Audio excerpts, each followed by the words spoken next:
Recreational marijuana went legal in California in January. But for the small-scale growers who've been operating in the state for years, legalization isn't the breakthrough they hoped it would be.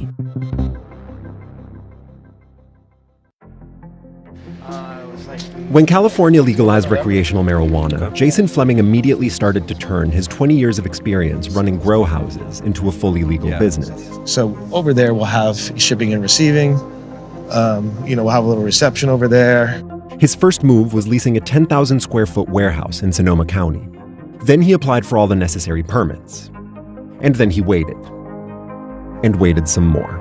How long have you had this space? Since November. And it's just been empty the whole time? Yeah. How much does it cost? It's like $25,000 a month. $25,000 a month. Could you have applied before securing a space? No, you have to have the space, and then you have to have a plan too, before you even can get a license. Jason's application for a cultivation license is trapped in a backlog at the county level, a hurdle he needs to jump before he can get licensed by the state. And it seems like it could be a while before that happens. How much longer can your business survive under the current circumstances? 6 months. And then after that? Yeah, we're done. You're done. Yeah. Jason currently runs a handful of indoor grows, like this one in Sonoma County. Like many industry veterans, he knows how to operate inside the law, outside the law, and in between. He started out in the black market, then gradually switched to selling to licensed medical distributors. But the medical client base is shrinking quickly as dispensaries move into the recreational market, where Jason isn't licensed yet. And there's still that $25,000 a month warehouse to pay for. So if he wants to stay in business, that leaves him only one place to go. If this keeps continuing, then we're going to have to operate this place as a black market grow to continue to pay for the legal grow. I get a lot of black market clients that I never had before asking me to do stuff on the black market now. So the black market is thriving. Do I want to do it? No, it's not what I want to do. I want to stick to the legal market. I want to stick to working with who we're working with, and we want to build our brands. Have you had to go back into the black market since you've been in this sort of limbo period? We are in the process of possibly setting up some stuff. That's all I can say. Legalization was supposed to lead to a flood of small-scale entrepreneurship. But California is famous for its regulatory zeal, and many in the business say that's not how things are going. Instead, tangles of regulations, taxes, and backlogs are choking out the little guys, to the benefit of corporate players who have enough investment capital to wait out the process.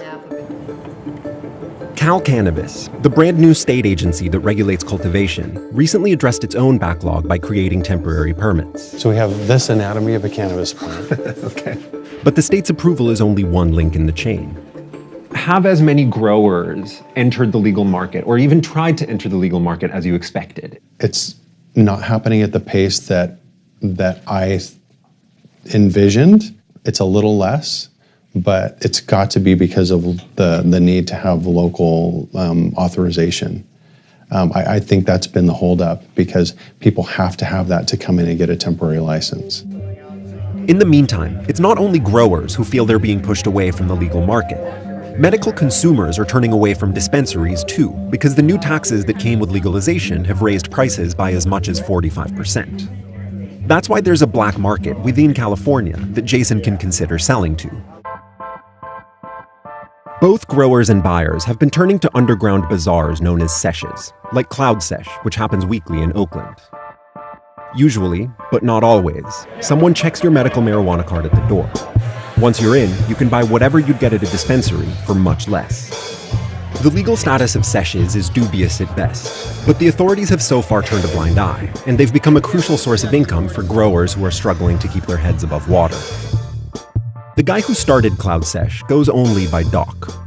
I have to ask you directly, is this legal?